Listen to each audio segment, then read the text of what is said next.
I'm Dr. Renee Ostertag, Nervous System Ninja here. You're about to learn an exercise called Salamander, originally created by Stanley Rosenberg.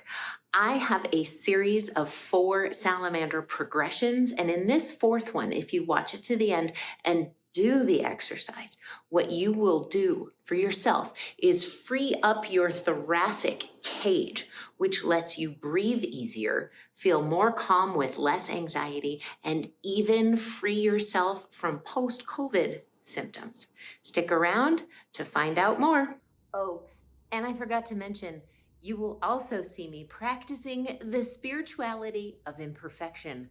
This is a green screen behind me, and I totally botched it while recording. So you're going to see a very raw, unedited version of my recording studio. Enjoy as I and you together practice living, acceptance, and the spirituality of imperfection. Watch the magic! Look at this! We're making spine moves, we're lowering tables. It's an exciting day here at Green Tree Mind. All right, folks, welcome to the final salamander progression. For today, it is in prone. No, it is in all fours. That's what this is, right? 1, 2, 3, 4, all fours, okay? What you want to do with this one is think about extending your tail and the top of your head in opposite directions from one another.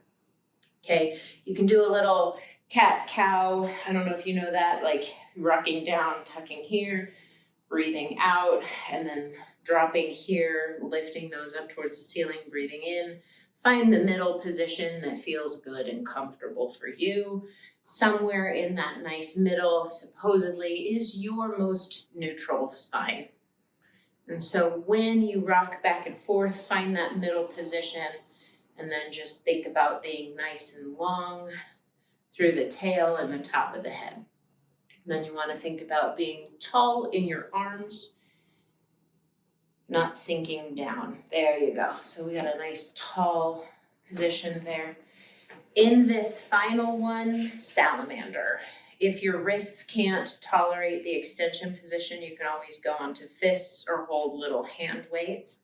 Susan seems to be doing okay with it, so we're going to go with it. If you need to modify, please do. You take care of you, boo. Salamander in this position is just like prone on elbows, except you are going to be in all fours, and you're just going to side bend your head, go into the position as much as feels manageable for you as far as a level of discomfort that you can breathe through easily, or at least mindfully. This can feel uncomfortable, and it's often a positive discomfort if you can breathe through it and it settles within 3 minutes after the exercise. You want to maintain this position, head side bent, eyes looking out to the side, until one of several things happen. A yawn, a swallow, a sigh, a deeper breath, or your body's had enough, and then you can come on out. Now, what's really nice about this one is that it's really easy to add an overpressure to it. So Susan's gone to the other side, she's not rotating, but now you can actually bring it in more side bend, and you're side bending through the thoracic spine.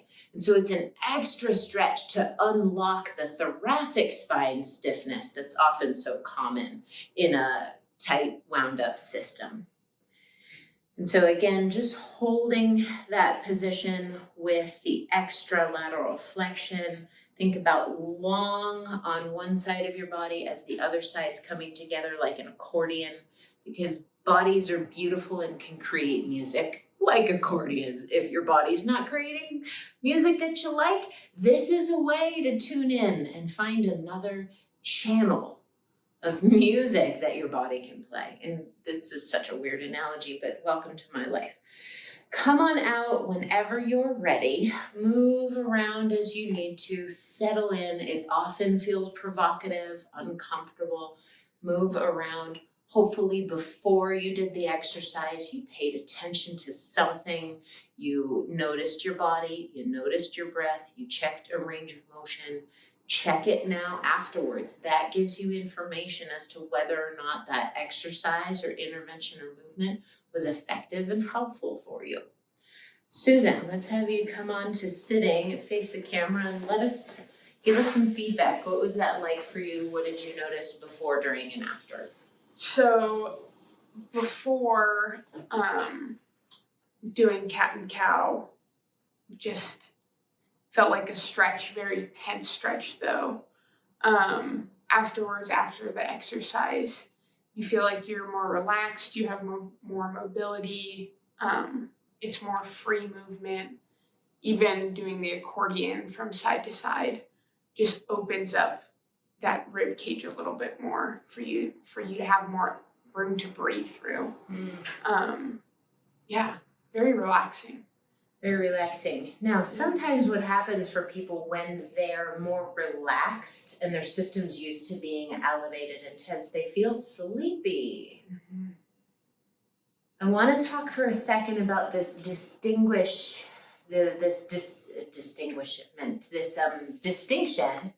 between hypervigilance and relaxed alertness. Many of us are living in bodies that are fiercely devoted to our survival, and so they're protecting us from the stressors around us, and we're stuck in this like vigilant or hypervigilant mode. And the Salamander exercises are really effective at helping you unlock from vigilance. And many people aren't used to that, and then they just feel sleepy. And I invite you to notice, are you feeling sleepy, which is a very good possibility, or are you feeling, for the first time, maybe in a long time, relaxed alertness? Because there's a why is that word so tricky? There is a distinction, right, between feeling sleepy, which is like, oh, I'm so ready to go to sleep, and relaxed alertness is, wow, I just feel present. I feel calm. I feel peaceful. I feel alert and oriented. And a lot of us aren't used to that if we're used to being vigilant, and we don't want to feel sleepy, so we go back to vigilant. There's like this middle place, right? Like here's sleepy, here's relaxed alertness, and here's vigilance. I encourage you to get familiar with relaxed alertness and play with that state in your physiology and let yourself get used to that, because often vigilance doesn't trust relaxed alertness. Like, I won't get stuff done. I'm just going to be lazy. I got shit to do. And so it goes back to vigilance. And I just encourage you to try on relaxed alertness as an option and discover and explore, because you might actually find not only is it counterfactual to believe that it's an ineffective state, like a lot of people think, oh, I can't get stuff done there. Actually, you can, and you probably will with time prove to yourself that you'll get things done even better. You'll be more present, you'll be more alert, you're more connected to your executive functioning, thinking, creative brain. You're more present to the moment and what's going on with the people around you and the tasks required. Your memory will be better. So welcome to relaxed alertness. And that is pretty much all I have to say. Am I forgetting anything? I don't think so either. Welcome. You just finished all the Salamander exercises. If you missed the earlier ones, they're linked below. And we're really excited that you went through this series with us. We wish you all the best. And again, my name's Renee Ostertag. Thank you, Susan. We are Nervous System Ninjas over here. And let's join the world of ninja mastery. And I don't even know what I'm saying. Have a good one, folks.